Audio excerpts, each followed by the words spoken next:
एक ओंकार सतनाम श्री वाहे गुरु। एक ओंकार सतनाम श्री वाहे गुरु। एक ओंकार सतनाम श्री वाहे गुरु। एक ओंकार सतनाम श्री वाहे गुरु। નમસ્કાર મિત્રો, ફરી વખત મારી YouTube ચેનલમાં આપ સૌનું સ્વાગત છે। આજે આપણે ધોરણ 10 સામાજિક વિષયમાં આપણો 10મો પાઠ ભારત કૃષિ માં તાસ 8માં આપણે આગળ વધીએ। તાસ 7માં અને પહેલાના વર્ગમાં આપણે આ પાઠમાં જે કઠોળ છે કઠોળના પાક વિશેની માહિતી મેળવી। ત્યારબાદ તેલબિયાના જે પાકો કહેવાય એ પાકોમાંથી આપણે મગફળીનો જે પાક છે તેમના વિશેની સમજણ મેળવી। હવે પછી આપણે તાસ 8માં ત્યાર પછીના જે કંઈ તેલબિયા છે તેમના વિશેની વિસ્તૃત ચર્ચા આપણે કરીશું। તો સૌપ્રથમ આપણે તેલબિયામાં જે મગફળી પછી જે તલ છે એ તલની આપણે વાત કરીશું। તલ તો સદીઓથી ભારતમાં તલના જે પાક છે એનો જે વપરાશ છે એ વપરાશ થાય છે। એટલે સદીઓથી એટલે કે ઘણા બધા વર્ષો પહેલાથી પ્રાચીન સમયથી ભારતમાં તલનો તેલ તરીકે તલ છે એ તલનો તેલ તરીકેનો જે વપરાશ છે એ વપરાશ થાય છે। હવે ઉત્તર ભારતમાં તે વરસાદ પર આધારિત ખરીફ પાક છે। જો અહીંયા આપણે વાત કરીએ તો સદીઓથી ભારતમાં જે તલનો જે છે તલનો તેલ તરીકેનો વપરાશ થાય છે। હવે આપણે ભારતની મધ્યમાંથી કર્કવૃત પચાર થતું હોવાથી તેમના બે વિભાગો પડી જાય છે। ઉપરનો જે ભાગ છે એને આપણે ઉત્તર ભારત કહીશું અને નીચેનો જે ભાગ છે એને આપણે દક્ષિણ ભારત કહીશું। તો ઉત્તર ભારતની ખાસ કરીને વાત કરીએ કે ઉત્તર ભારતમાં વરસાદ આધારિત આ ખરીફ પાક છે। એટલે કે ઉત્તર ભારતનો જે ઉપરનો જે ભાગ છે જેને આપણે ઉત્તર ભારત કહીશું, ઉત્તર ભારતમાં તે વરસાદ પર આધારિત ખરીફ પાક છે। તો આપણે લખશું કે ઉત્તર ભારતમાં વરસાદ પર આધારિત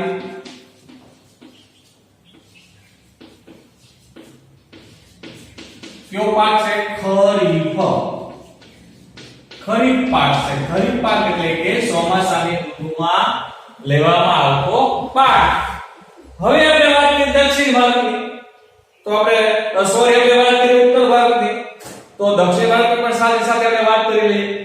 તો ઉત્તર ભારતમાં તો વરસાદ પર આધારિત ખરીફ પાક છે, તો દક્ષિણ ભારતમાં રવિ પાક તરીકે અને ક્યારે જાહેર પાક તરીકે પણ વવાય છે। તો આપણે વાત કરીએ દક્ષિણ ભારતની, તો દક્ષિણ ભારતમાં રવિ પાક તરીકે અને ક્યારે જાયદ પાક તરીકે પણ વવાય છે. એટલે શિયાળાની ઋતુમાં અને ઉનાળાની ઋતુમાં પણ આ પાક વવાય છે. પણ કયા ભારતમાં? તો કે દક્ષિણ ભારતમાં.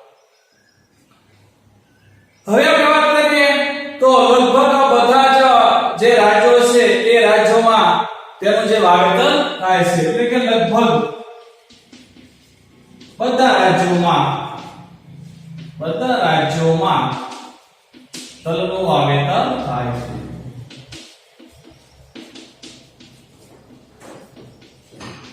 ભારતના મોટા ભાગના રાજ્યોની અંદર તલનું જે વાવેતર છે એ થાય છે. હવે દુનિયાના લગભગ દરેક ભાગમાં ખાદ્ય તેલ તરીકે તે વપરાય છે. તો અહીંયા વાત કરી સમગ્ર વિશ્વની સમગ્ર દુનિયામાં તો દુનિયાના મોટા ભાગમાં દુનિયાના જે મોટા જે ભાગો છે મોટા ભાગના જે વિસ્તારો છે એ વિસ્તારોમાં સૌથી વધુ તેલનું જે પ્રમાણ છે એટલે તલ છે એ દુનિયાના મોટા ભાગમાં જે તલ છે તલમાંથી જે તેલ નીકળે છે તેલ નો ખાદ્ય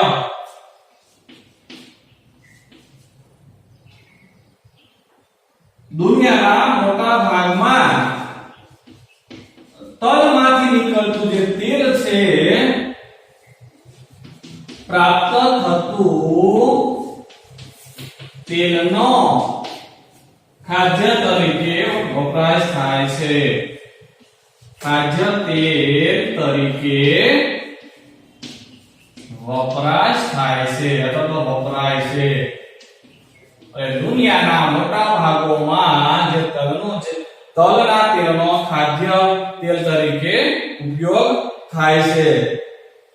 હવે બધા જે તેલબિયા છે બધા તેલબિયામાંથી જે તલ છે એ તલમાંથી સૌથી વધારે પ્રમાણમાં તેલ મળે છે.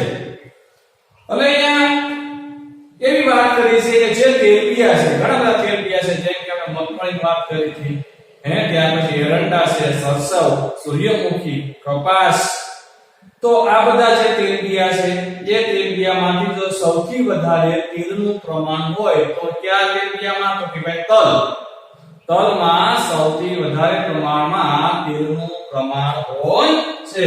તો આપણે લખશું કે જે તેલબિયા છે તેલબિયામાંથી જે તલ છે એ તલમાં સૌથી વધુ પ્રમાણમાં તેલનું પ્રમાણ હોય છે.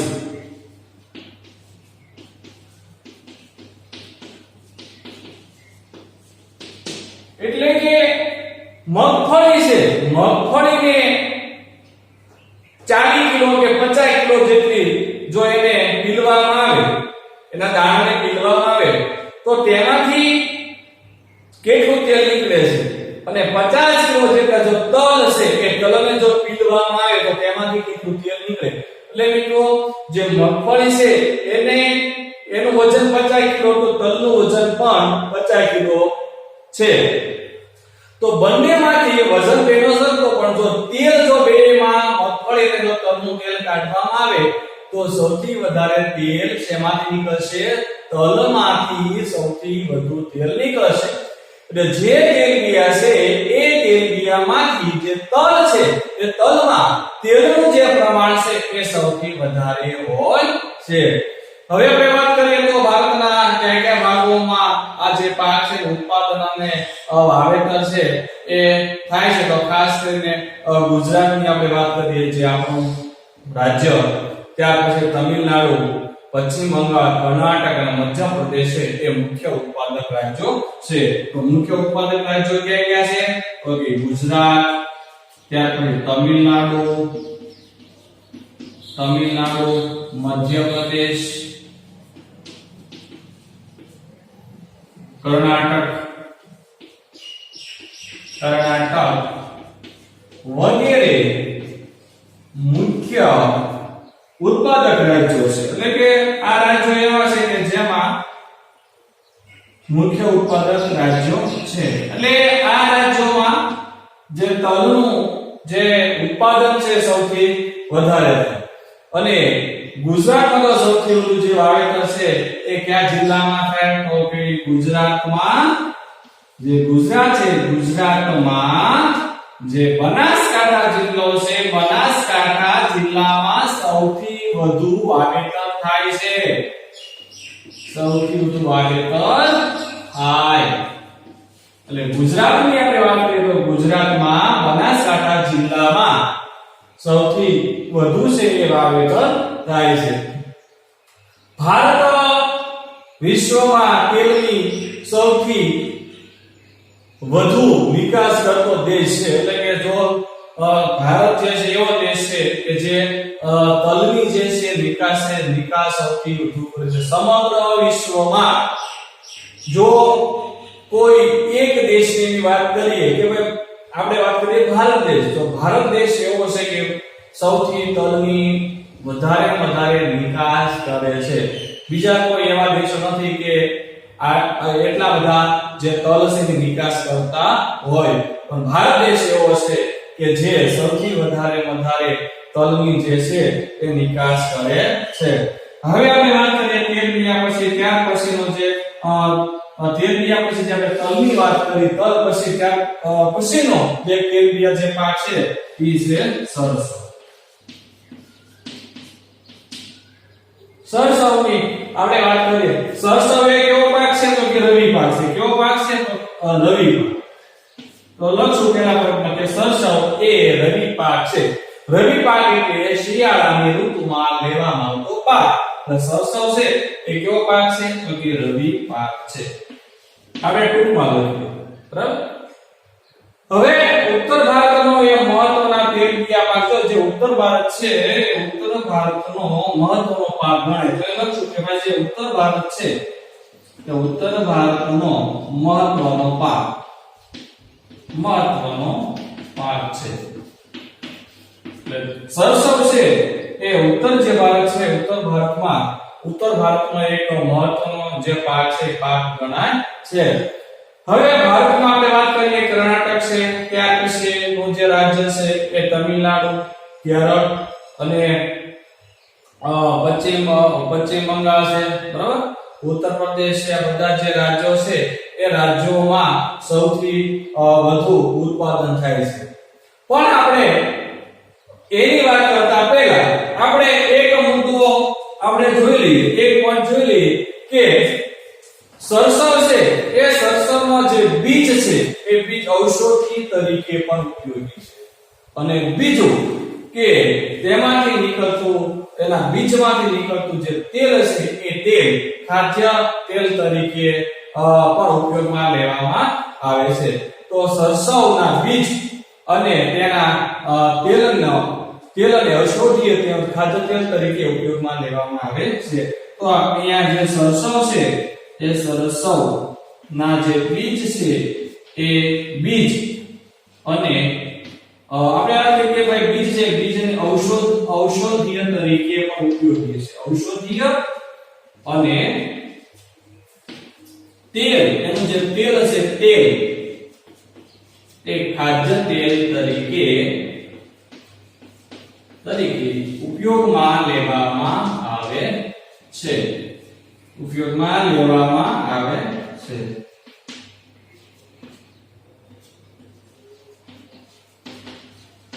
એટલે જે સરસવના જે બીજ છે એ બીજ ઔષધીય તરીકે પણ ઉપયોગી છે. ઔષધીય એટલે કે એમાંથી કોઈ પ્રકારની જે દવાઓ છે, દવાઓ પણ બનાવવામાં આવે છે. શેમાંથી? તો કે જે સરસવ છે, સરસવના બીજમાંથી જે બીજ છે એ બીજમાંથી ઔષધીય બનાવવામાં આવે છે. એટલે કોઈ દવા છે એ બનાવવામાં આવે છે. એટલે એક તો ઔષધિ તરીકે પણ એ ઉપયોગી છે. બીજું તો કે તેનું જે તેલ છે તેલનો આપણે ખાદ્ય તેલ તરીકે ઉપયોગ કરીએ છીએ.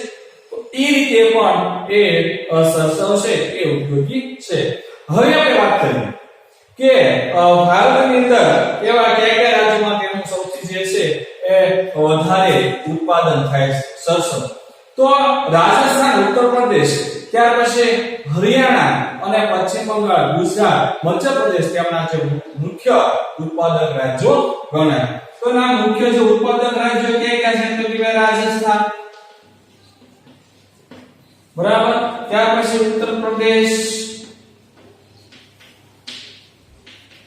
મધ્યપ્રદેશ, પછી ગુજરાત. ગુજરાતની અંદર પણ સરસવનું જે ઉત્પાદન છે એ થાય પશ્ચિમ બંગાળ,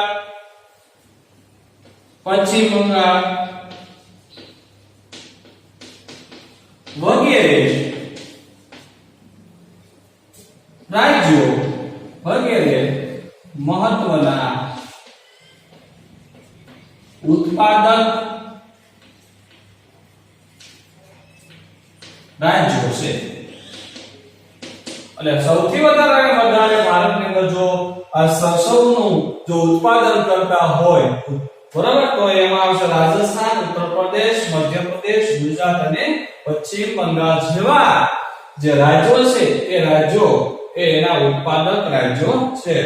હવે આપણે વાત કરીએ ત્યાર પછીનો તેલબિયા પાક એટલે આપણે વાત કરી લઈએ નાળિયેરી.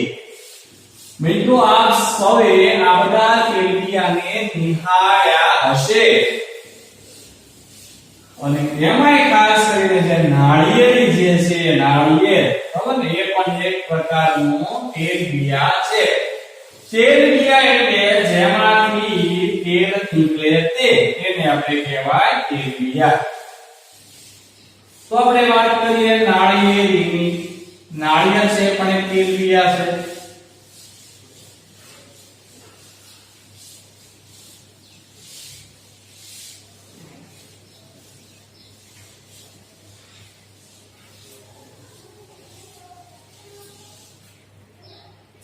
તો હવે આપણે વાત કરીએ ત્યાર પછીનું તેલ એટલે કે નાળિયેર. બરાબર, નાળિયેર.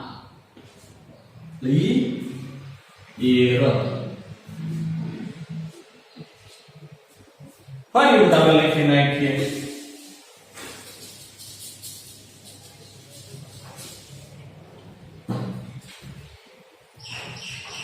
નાળિયેર. એની આપણે વાત કરીએ નાળિયેર. તો નાળિયેર એ ખાસ કરીને તમને ખ્યાલ હશે કે સૌથી વધારે નાળિયેરી ક્યાં જોવા મળે છે તો કે દરિયા કિનારે.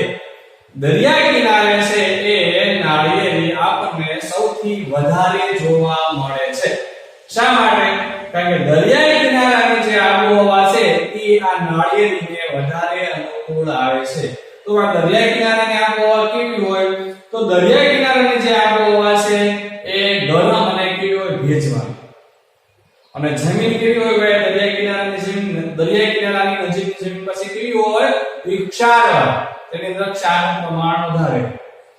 એવી જમીનમાં એવી આબોહવામાં આ નાળિયેરીનો જે પાક છે એ સૌથી વધારે થાય. એટલે કે નાળિયેર ઉત્પાદન સૌથી વધારે થાય. તો આપણે લખીએ કે ભાઈ નાળિયેરી એ દરિયા કિનારાની નાળિયેરી દરિયા કિનારાની ગરમ અને કેવી ભેજવાળી આબોહવા અને ક્ષારીય જેમાં ક્ષારનું પ્રમાણ વધારે હોય તેવી ક્ષારવાળી જમીનમાં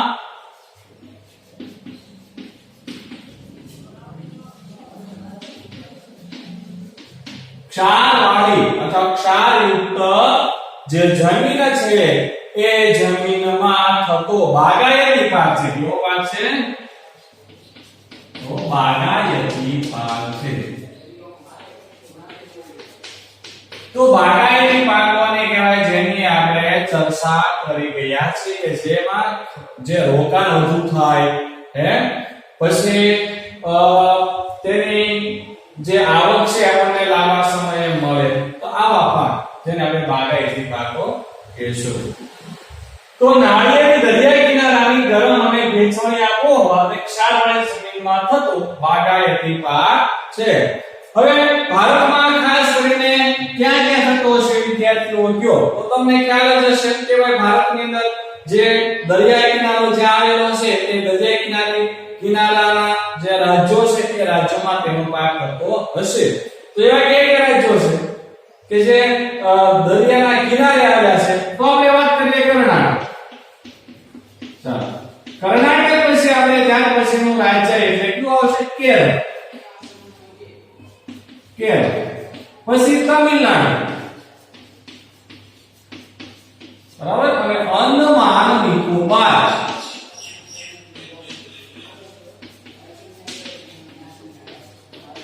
નિકોબારમાં નાળિયેરીનું વાવેતર સૌથી વધારે થાય છે. નાળિયેરીનું વાવેતર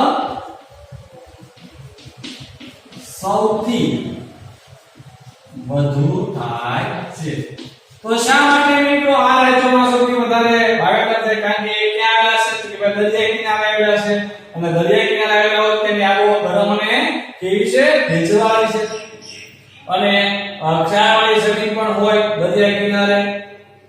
તો આવી બધી અનુકૂળતા હોવાને કારણે આવી બધી જે અનુકૂળતા છે એ આ કર્ણાટક છે, ત્યાર પછી કેરળ, તમિલનાડુ અને અંદમાન જે નિકોબાર છે, નિકોબારમાં આવી અનુકૂળતા હોવાને કારણે ત્યાં નાળિયેરનું સૌથી વાવેતર અને ઉત્પાદન પણ સૌથી વધારે થાય છે.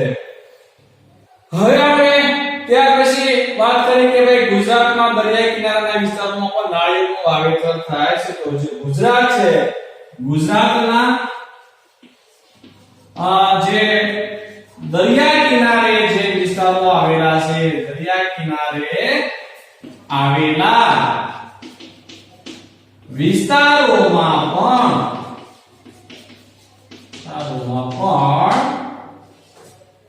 આ પાકનું વાવેતર થાય. આપણે ટૂંકમાં લખીએ કે આ પાકનું વાવેતર થાય છે.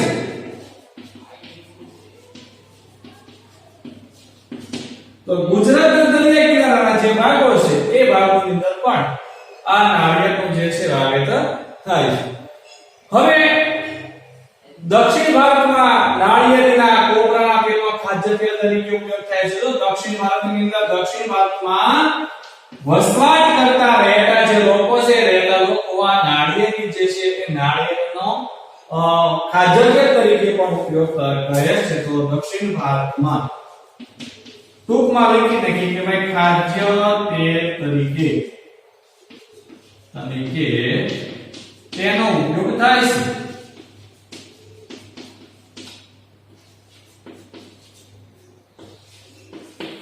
દક્ષિણ ભારતની અંદર ખાદ્ય તેલ તરીકે પણ આ પાકનો એટલે કે જે નાળિયેરી જે છે, નાળિયેરના પાકનો ઉપયોગ થાય છે. અને બીજું તો કઈ તેમજ નાળિયેરનું જે પાણી છે એ સ્વાસ્થ્ય વર્ધક તરીકે પણ ઉપયોગી છે. તો જે નાળિયેર છે એ નાળિયેરનું પાણી સ્વાસ્થ્ય વર્ધક છે.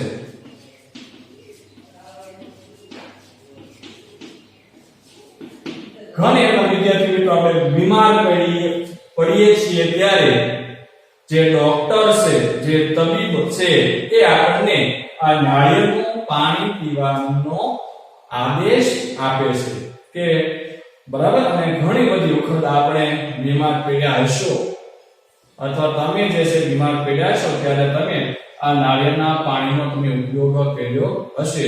તો ડોક્ટર આપણને એવી સલાહ આપે કે નાળિયેરનું જે છે પાણી પીવું.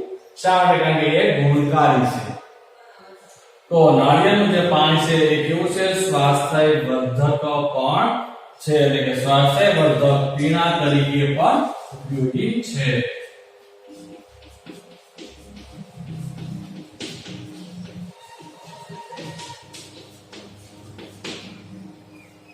હવે આપણે વાત કરીએ ત્યાર પછીનો એક તેલીબિયા પાક એટલે એરંડા.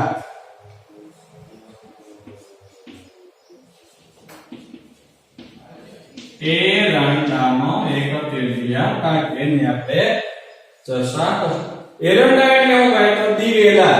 એરંડાના એટલે અહીંયા લખશું કે એરંડા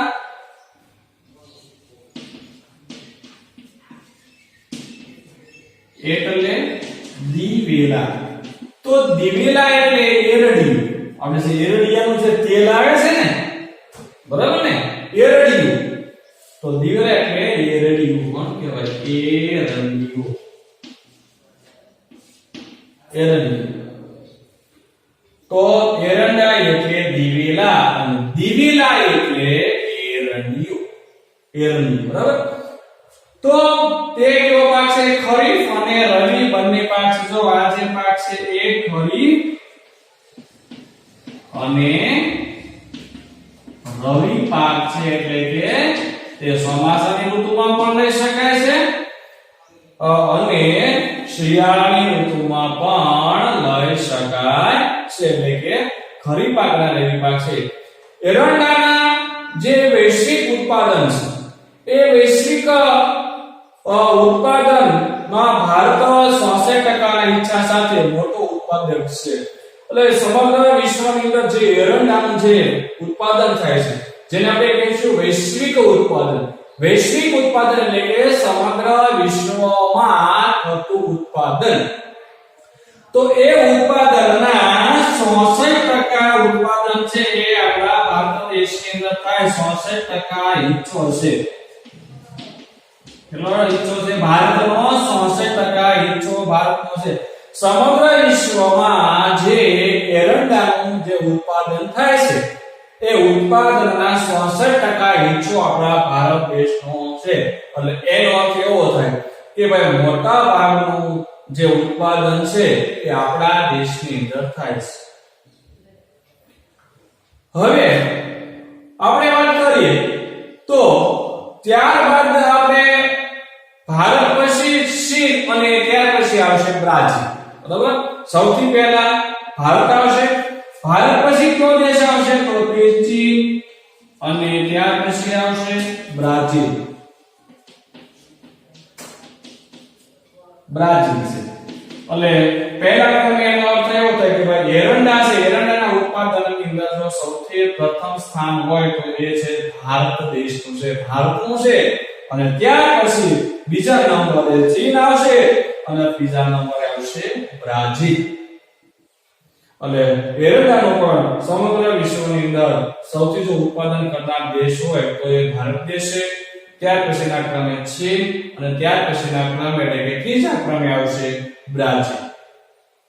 હવે આ ઉપરાંત આપણે જોઈએ કે ભાઈ ભારતના કુલ ઉત્પાદનના 80% ઉત્પાદન તો ગુજરાતમાં થાય છે. જો બરોબર, ભારતની અંદર જે ઉત્પાદન છે એ ઉત્પાદનનું 80% ઉત્પાદન તો આપણા ગુજરાતની અંદર થાય.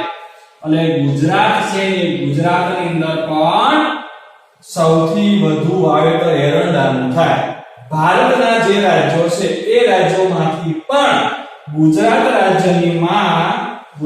રાજ્યમાં સૌથી વધારે વાવેતર થાય છે. એટલે 80% ઉત્પાદન તો આપણા ગુજરાતની અંદર જ થાય ને 20% ની બીજા રાજ્યો આવશે. એટલે 80% જે ઉત્પાદન છે આપણા ગુજરાતની અંદર થાય અને બાકીના 20% ની અંદર અન્ય રાજ્યો આવે છે. તો હવે આપણે વાત કરીએ કે ભાઈ ગુજરાતની અંદર તો ભારતના ગુજરાત જે રાજ્ય છે તેની અંદર આ એરંડાનું વાવેતર થાય. તો ગુજરાત સિવાય પણ બીજા એવા રાજ્યો ક્યાં છે? તો એ સિવાય પણ આપણે વાત કરીએ તો આ ઉપરાંત આંધ્રપ્રદેશ અને રાજસ્થાન એ વગેરે તેના ઉત્પાદક રાજ્યો છે. તો ગુજરાત સિવાય આંધ્રપ્રદેશ અને રાજસ્થાન અને આંધ્રપ્રદેશ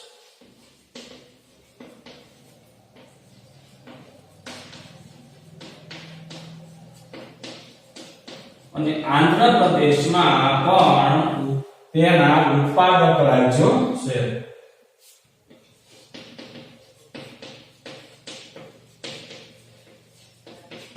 ઉત્પાદક રાજ્ય ગુજરાત તો છે, ગુજરાત છે, રાજસ્થાન અને આંધ્રપ્રદેશ પણ તેમના એ મુખ્ય ઉત્પાદક રાજ્યો છે.